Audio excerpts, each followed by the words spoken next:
The biting wind, a sculptor of the impossible, shrieked its ancient song around the prefabricated walls of the research station. I sat hunched over my desk, the hum of the generator a distant, unreliable heartbeat in the vast, indifferent silence of the ice. My breath plumed in the frigid air of my small workspace, even with the heaters straining, a constant reminder of the world's forgotten edges where I chose to reside.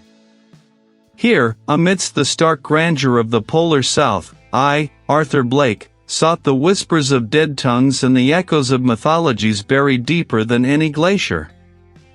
My current obsession was not a papyrus scroll or a forgotten tablet, but the very bedrock of this desolate continent. For months, my days had been a meticulous dance between geological surveys and the painstaking analysis of seismic data. The station's purpose, ostensibly, was climate research, but my personal quest lay far beneath the shifting ice sheets. I was tracking anomalies, peculiar seismic signatures that suggested structures, or perhaps formations, utterly unlike any known geological process. The ice, a colossal, slow-moving shroud, had begun to recede in certain coastal areas, revealing secrets it had held captive for millennia. A recent, unprecedented calving event had exposed a section of the coastal caves, a labyrinth of frozen rock and glacial blue, promising a deeper glimpse into the Earth's primeval past. The journey to the newly exposed coastal caves was a ritual of endurance. The tracked vehicle groaned across the uneven terrain, its headlights carving a tunnel of fleeting clarity through the perpetual twilight. The air, even through the thick visor of my helmet, tasted of ozone and ancient ice. We reached the cave entrance, a jagged maw in a sheer cliff face of ice-rimmed rock, as the sun, a pale, anemic disk, dipped below the horizon, casting the landscape in a bruised purple light. The air here was stiller, heavier, carrying a faint, mineral tang. Inside, the ice pulsed with an ethereal blue luminescence, reflecting the beam of my headlamp in a dizzying kaleidoscope. The geological lead, her voice muffled by her gear, pointed to a newly revealed fissure, a narrow passage that had been sealed for epochs. "This is it, Arthur," she said, her breath fogging. "The pressure here. It's unlike anything I've measured." I squeezed through the tight opening, my heavy Arctic gear scraping against the rough-hewn rock. The passage opened into a vast chamber, an amphitheater carved by unimaginable forces. The air, despite the ice, felt curiously dry, almost brittle. My headlamp swept across the walls, revealing strata of rock that predated all recorded life, a testament to a time when the world was a different, alien place. And then I saw them. They were etched into the exposed rock face, a series of glyphs unlike anything I had ever encountered. Not cuneiform, not hieroglyphs, not even the most obscure protoscripts I had dedicated my life to unearthing. These were wrong. My mind, trained to categorize, to contextualize, recoiled. They were not merely non-human, they seemed to defy the very principles of human perception. The lines did not adhere to Euclidean geometry, angles warped where they should have been rigid, curves twisted into impossible contortions that seemed to fold back on themselves. They were not merely symbols, but implications of shapes that could not exist in 3 dimensions, forms that suggested a spatial logic utterly alien to my understanding. I reached out, my gloved fingers hovering inches from the impossible etchings. They were not carved or painted, they seemed to be part of the rock, intrinsic to its very structure, as if the stone itself had dreamed them into being. One symbol, a knot of interwoven lines that somehow implied both infinite expansion and crushing compression, seemed to shift at the edge of my vision, a trick of the light, perhaps, or a nascent fatigue playing havoc with my perception. I knelt, pulling out my specialized camera and magnification tools, my movements precise. Even as my internal world began to tremble. My archaeolinguist's brain, a finely tuned instrument for deciphering the forgotten, found no purchase here. I felt a subtle, disorienting pull, as if the chamber itself were subtly reorienting, its walls breathing, the impossible geometry of the glyphs subtly influencing the very fabric of the air around me. The world, for a fleeting, terrifying moment, felt less solid, less real. And I knew, with a horrifying clarity, that I had opened a door I could not close.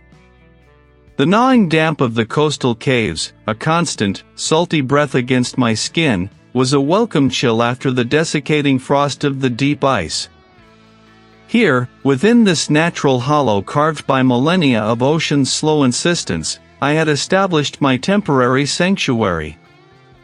The rhythmic sigh and hush of the waves outside, a primordial heartbeat, was the only sound competing with the hum of the equipment. Before me, stretched across the primary monitor, were the high-resolution scans of the glyphs. I had spent days carefully photographing, laser mapping, and generating three-dimensional models of the formations found beneath the Antarctic ice. Now, in the relative warmth of these coastal caves, I could truly begin to dissect them. They weren't merely etched lines or carved symbols. They were structures. My fingers hovered over the trackpad, zooming in on a particularly intricate cluster. The lines, impossibly fine yet deeply scored, did not follow any discernible geometric logic I knew. It was as if the rock itself had dreamed these patterns, a mineral unconscious brought to horrifying awareness. I began my preliminary analysis, my mind a storm of linguistic frameworks and ancient symbolic systems. I loaded comparative databases, sifting through every known script, every forgotten pictogram, every esoteric ideogram humanity had ever conceived. Sumerian cuneiform, Egyptian hieroglyphs, the enigmatic script of the Indus Valley, the intricate patterns of Mayan codices, each was brought forth, scrutinized, and discarded. These glyphs were not language in any sense I understood.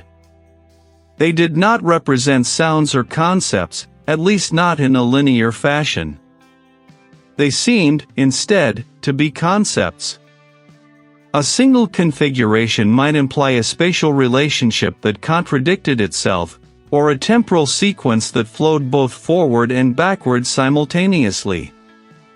It was like observing a shadow cast by an object existing in a higher dimension, distorted and bewildering in its projection. My mind, trained for decades to find patterns, to trace etymologies, to unlock forgotten meanings, found itself grasping at smoke. It wasn't the thrill of the unknown, it was a deeper, more primal disquiet, a sense that I was peering through a crack in the fundamental laws of existence. But I pushed it down, dismissing it as the natural reaction to unparalleled novelty. Of course, my mind would strain against the confines of the known. This was the intellectual frontier, and such places were always unsettling. I tried a different approach. What if they weren't linguistic at all? I turned to mathematics, to topology, to the intricate diagrams of alchemical transmutation. I even delved into historical records of ritualistic markings, sigils of forgotten cults, hoping to find a conceptual parallel. Nothing. Each attempt at classification felt like trying to fit a fluid into a rigid mold. The glyphs resisted, subtly shifting their perceived meaning, their internal relationships, the moment I thought I had pinned them down. A line that was straight from one angle would, upon closer inspection, betray a subtle, impossible curve that seemed to fold inward upon itself, a visual paradox that pricked at the edges of my comprehension. The hours bled into one another, marked only by the deepening exhaustion in my bones and the growing intensity of my focus. My gaze was fixed on the screen, lost in the labyrinthine patterns. The subtle hum of the workstation began to take on a strange, rhythmic quality, almost like a low, resonant chant. I blinked, rubbed my eyes, attributing it to fatigue. The air, already heavy with the scent of brine and damp rock, felt suddenly thicker, as if something unseen had entered the chamber, breathing alongside me. My attention was drawn to a specific symbol, a complex knot of lines that seemed to devour itself. As I stared, a fleeting distortion flickered at the edge of the monitor, a momentary ripple in the image, like heat haze over a distant road. It was gone before I could properly register it, leaving behind only a faint, phantom echo in my vision. My heart gave a strange, lurching beat. Just a glitch in the display, I told myself, or perhaps my own eyes, strained by the relentless scrutiny. These glyphs, so utterly alien, were beginning to speak to something within me, not with words, but with a profound, unsettling logic that bypassed my rational mind. They hinted at a terrible intelligence, vast and indifferent, one that had conceptualized reality in a way utterly divorced from human experience. My world had shrunk to the flickering circle of my lantern, illuminating the impossible glyphs I had painstakingly transcribed from the ancient rock. They lay sprawled across my makeshift table, a constellation of alien thought captured on paper, each symbol a tiny, intricate labyrinth. Hours bled into days, the distinction blurred by the relentless pursuit of meaning. Sleep became a luxury, food a mere necessity, each moment away from the glyphs feeling like a betrayal of some sacred, unspoken pact. My focus was absolute, a singular, burning point in the vastness of my isolation. I would snap my head up, my eyes sweeping the rough-hewn walls, the piles of research, the dim corners of the cave. Nothing. Only the steady drip of condensation, the gentle sway of the lantern's flame. My eyes, accustomed to the stark white of ice and the black of the deep, were simply adjusting to the nuanced gloom of the caves. I rubbed my temples, convinced it was nothing more than fatigue manifesting as phantom shapes. Then came the sounds. It was like the rustle of dried leaves on a windless night, or the soft scuttling of some unseen creature in the cave's deeper recesses. But it was too regular, too insistent, to be merely the cave's natural symphony. It seemed to coil around the edges of the wave song, a subtle counter-melody of disquiet. I would pause, pen hovering over paper, straining to catch the elusive sound. The air would thicken, heavy with an unheard presence, and then, just as quickly, it would recede, leaving only the familiar roar of the ocean and the drip drip drip. I reasoned that the unique acoustics of the caves, coupled with the constant drone of the sea, could easily create such auditory illusions. My ears, like my eyes, were likely overstimulated, interpreting echoes and natural resonance as something more. But it was in the realm of sleep that the true distortions began to etch themselves onto my mind. When exhaustion finally claimed me, dragging me into a fitful slumber on my rough cot, the dreams arrived. They were not nightmares in the traditional sense, devoid of monsters or chase sequences. Instead, they were landscapes of impossible geometry, structures that defied every law of perspective and dimension I had ever known. Towers spiraled inward upon themselves, their apexes meeting at a point that also seemed to be their base. Arches curved in directions that folded space, leading to vistas that were simultaneously near and infinitely far. I would wander through these silent, colorless realms, a profound sense of wrongness pressing down on me, a certainty that these places should not be. The very air in these dreamscapes felt thin, abrasive, as if my lungs struggled to process something alien. I would wake with a gasp, my heart hammering against my ribs, the impossible shapes still branded behind my eyelids, their memory lingering like a foul taste. I dismissed them as the natural consequence of my waking obsession, the glyphs bleeding into my subconscious, twisting and reforming in the crucible of my exhausted mind.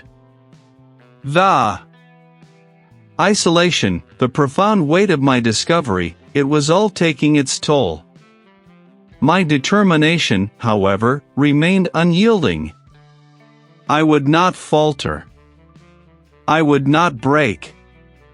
The answers lay within these symbols, and I would pull them forth, no matter the cost to my own fragile perception. My breath plumed faintly in the frigid air, a ghost of my singular focus. My portable lamp, a defiant star against the cavern's swallowing gloom, cast its fierce, unwavering beam across my work. The air tasted of salt and ancient stone, a fitting aroma for the fragments of eternity I now held in my hands.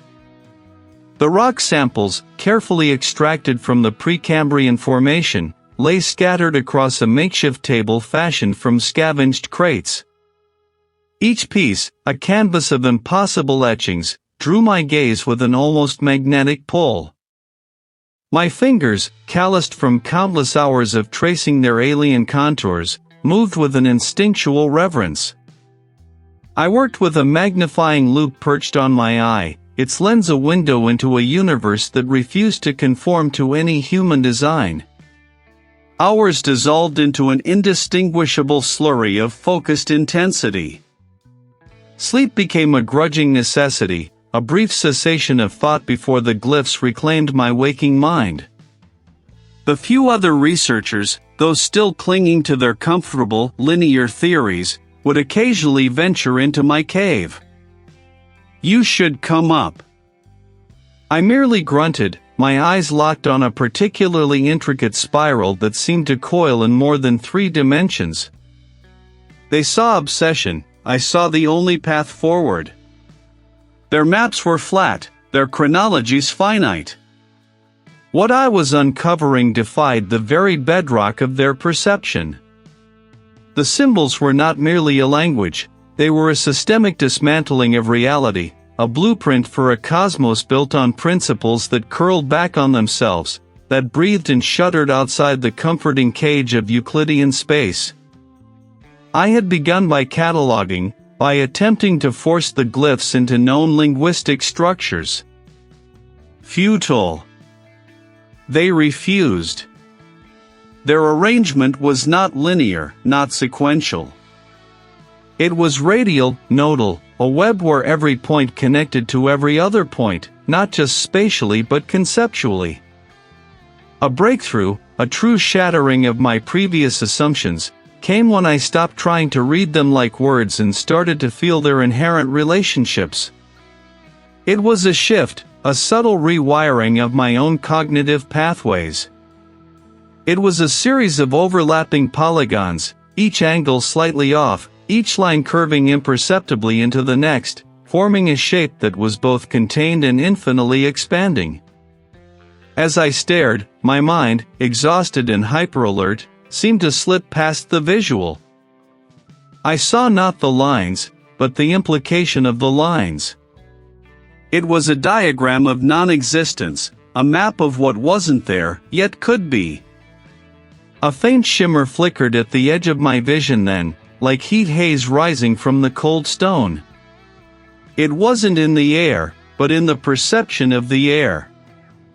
I blinked, rubbing my eyes, but the distortion persisted. The very texture of the cave wall, its familiar rough-hewn surface, seemed to ripple, as if the stone itself was a veil, thinly stretched, threatening to tear. My heart quickened, but not with fear, not yet. This was it. This was the effect. The glyphs were not just descriptions, they were activators. They weren't merely telling me about a different reality, they were inviting it, nudging open a door that had been sealed for eons. I leaned closer to the stone, my breath fogging the surface momentarily. The overlapping polygons seemed to pulse with an internal, silent energy. What I had initially thought of as an abstract concept of non-Euclidean geometry now began to coalesce into something more terrifyingly concrete. It described movement through dimensions I had no names for, a kind of conceptual sliding, a transition from one state of being to another that defied all physical laws. It was a recipe for unmaking, for remaking. The hum of the generator from the main camp, usually a distant drone, seemed to stutter, then echo, then stutter again, as if its sound waves were being refracted through an impossible medium. I looked up, scanning the cavern's mouth, but saw nothing amiss. Something that would shatter not just my career, but the very framework of human thought. The patterns were revelatory, yes, but also a horrifying glimpse into what lay beyond the comfortable lie of our world. And I was opening the door, one impossible symbol at a time. Here, within this natural hollow carved by millennia of ocean's slow insistence, I sought refuge, a quiet crucible for the impossible glyphs that now consumed my waking thoughts and haunted the fringes of my dreams. My portable light cast a shallow, trembling pool, illuminating the rough-hewn walls, the occasional glint of mica, and the small, carefully arranged fragments of rock I had brought from the Antarctic depths. I traced the etched lines on a slate-gray shard with a gloved finger, the symbols cool beneath the synthetic fabric. The air, thick with the scent of brine and ancient stone, seemed to hum with an unheard frequency. It was then that the first tremor of unreality touched me, subtle as a breath across a still pond. The robust metal casing of my field kit, usually a steadfast block of olive drab, seemed to ripple at its edges. For a fleeting instant, its corners softened, flowing like molten wax, before snapping back into its rigid form. I blinked, my gaze sharpening, attributing the visual anomaly to fatigue, the flickering beam of my headlamp, perhaps even the peculiar acoustics of the cave playing tricks on my perception. Sleep, Arthur, I told myself, the words a dry rustle in my mind. You're seeing things that aren't there. But the phenomena persisted, growing bolder. A cluster of barnacles, clinging to a wet rock face near my makeshift camp, appeared to shift their collective shape. Wrong. A fleeting, impossible geometry. I rubbed my eyes, the grit of exhaustion a physical presence, but when I looked again, the barnacles were still, inert, just as they should be. The memory of their fluidity, however, clung to my vision like a phantom afterimage. My headlamp, affixed to a sturdy rock tripod, cast long, dancing forms across the cavern's uneven ceiling. It stretched, elongated, then contracted, moving with a languid, purposeful grace that had no correlation to the flickering of my light source. My breath hitched. This was no trick of the light, this was a deliberate violation of natural law. Nothing. Just the rough, wet stone. My rational mind, my anchor in a world of logic and reason, grappled desperately for an explanation. Faulty optics? A neurological hiccup? The immense pressure of my work, the strain of deciphering the impossible? I gripped the cool rock shard, its impossible glyphs a silent accusation. They were doing this. They were the key, the fulcrum. Then, the very architecture of the coastal caves began to betray me. I knew the way the main chamber widened into a narrow, water-lapped corridor that led to the surface. But when I stood to stretch, my muscles aching, and cast my gaze towards that familiar passage, it was wrong. The opening seemed to have receded, the walls drawing inward, elongating the tunnel to an impossible length. A new archway, previously unseen, now gaped in the opposite direction, promising an unknown depth. Its edges were too sharp, too deliberate, as if carved by a hand that understood dimensions differently. I walked towards the familiar exit, counting my steps. When I reached the place where I knew the passage should widen, it remained in narrow, constricting maw. I turned, my heart hammering against my ribs, and stared at the archway that had materialized. This is not real. My hand, trembling, reached out to touch the stone of the new archway. The moss clinging to its base felt real beneath my fingertips. The faint scent of salt and decay, the same as the rest of the cave, filled my nostrils. Yet, I knew, with a certainty that threatened to shatter my mind, that it had not been there moments before. The cave had rearranged itself, a silent, monstrous reshuffling of reality. I stumbled back, my eyes wide, scanning the familiar, yet suddenly alien, contours of my refuge. The distortions were no longer fleeting glimpses or optical illusions. They were undeniable, physical alterations of my environment. The very fabric of the world, the solid, dependable reality I had always known, was fraying at the seams, unraveling before my eyes. The glyphs, lying inert on the makeshift table, seemed to pulse with a silent, malevolent energy, as if they were the blueprint for this new, terrifying reality. I was trapped, not by the rock and water, but by the relentless, horrifying cracking of everything I believed to be true. And deep within me, a more insidious thought began to bloom. What if it was always like this? What if I was just now seeing it, station, just beyond the threshold of understanding? Sometimes, the station's familiar mechanical hum would warp, taking on a resonant, almost melodic quality that thrummed deep in my skull, a sound not of gears and generators, but of something vast and ancient stirring. My dreams, once a refuge, transformed into an unsettling gallery of impossible geometries. Structures that defied 3 dimensions would twist and unfold in my mind's eye, their angles sharp enough to flay the soul, their scale immeasurable. I would wake in a cold sweat, the lingering sensation of immense, indifferent presence clinging to me like a shroud. One morning, the station's logistician, a gruff but amiable woman named Sarah, found me hunched over my desk, my eyes bloodshot. A half-eaten protein bar forgotten beside a stack of glyph rubbings. "Arthur, you look like you've been wrestling with a ghost," she remarked, her voice a jarringly normal counterpoint to my inner turmoil. "Everything all right? You've barely left your lab in days." I managed a strained smile. "Just a particularly stubborn linguistic puzzle, Sarah. And the isolation, of course. It can play tricks on one's senses." "Indeed," she said, her brow furrowing slightly. The barnacles, clinging to the wet rock face, did not merely shift in the trick of the light. Their collective shape, a crusty tapestry of ancient life, began a slow, deliberate rearrangement. Calcified shells, once rigid and distinct, softened at their edges, blurring into one another.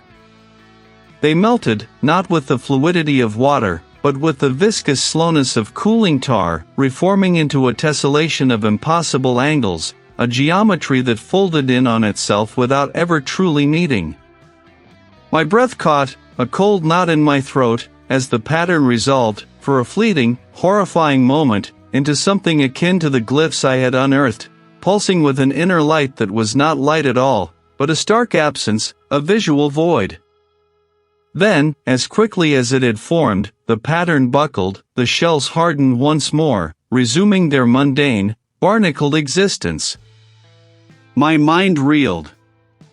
It was no longer a matter of interpretation, no longer a subtle whisper at the edge of perception. This was a direct, tangible manifestation, a breach.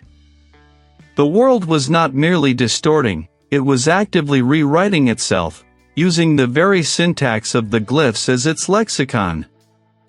I knew then, with a terrible certainty, that I could not remain at the main camp. The casual glances of the other researchers, the polite inquiries about my progress, the very air of shared humanity, it all felt like a thin membrane, fragile and ready to burst, exposing them to the contagion I now carried. My retreat was swift, almost desperate. I packed only the essentials, my decoding tools, a handful of dried rations, my notebooks, and the most crucial rubbings of the glyphs. My destination, the coastal caves, a labyrinthine network I had scouted weeks prior, deep within a secluded cove, known only to a few local fishermen.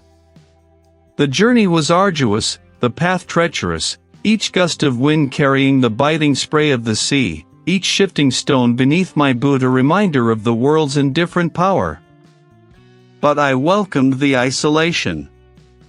The echoing chambers, carved by eons of tidal erosion, offered a stark, beautiful refuge, a place where the clamor of human interaction could not penetrate.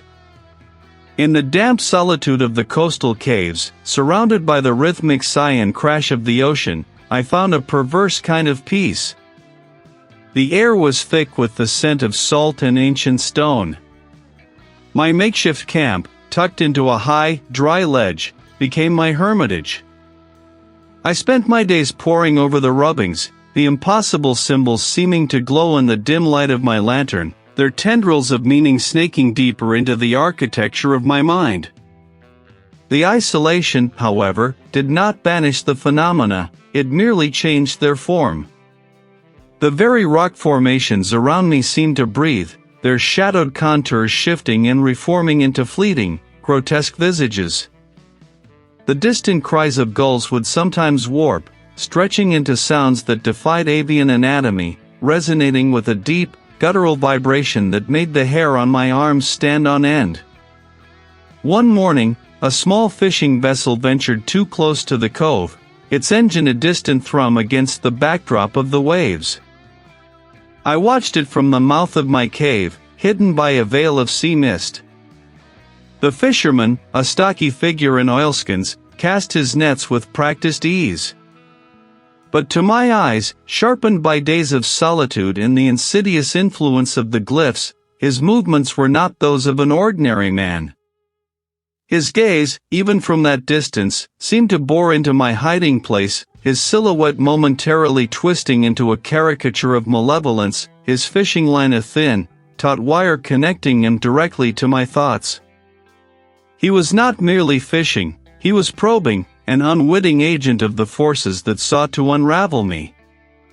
It wasn't just my mind unraveling, it was being rewritten, contaminated by the very language I sought to understand. The glyphs were not merely symbols, they were a vector, a virulent strain of conceptual disease. They had opened a door, not outward into space, but inward, into the very structure of my perception, allowing these entities, these aberrations of reality, to seep into my consciousness. They were not just out there, they were in here, woven into the threads of my thoughts, twisting my observations, feeding my paranoia. I was not deciphering them, they were deciphering me. And yet, I could not stop. The compulsion was absolute, a terrible, magnetic pull towards the heart of the horror. I was determined to see it through, to understand the full extent of this infection, even if it meant sacrificing the last vestiges of my sanity. The coastal caves, once a refuge, now felt like the antechamber to an understanding I might never escape. Just individual symbols, but an overarching narrative, a terrifying logic that connected them. It was like glimpsing the blueprint of a universe designed by a mad god, a cosmos where the very laws of physics were merely suggestions. A series of interconnected symbols, for instance, seemed to describe a method of traversing spacetime not by motion, but by a shift in perception, a turning of the mind's eye to reveal adjacent realities. This was not a language to be read, but a state of being to be entered. Arthur, the station chief, a pragmatic glaciologist, intercepted me one evening as I was returning from the cave, my clothes smelling faintly of damp rock and something metallic, like old blood. Your reports are overdue. And frankly, your colleagues are concerned. You've been withdrawn. I stopped, my gaze fixed on some point beyond him, beyond the station walls, into the vast, indifferent darkness. The work demands absolute focus, Chief. What I am uncovering here. It transcends mere reports. It transcends us. He sighed, a puff of visible vapor in the chilled air of the corridor. Transcends us? What exactly are you suggesting? I am suggesting, I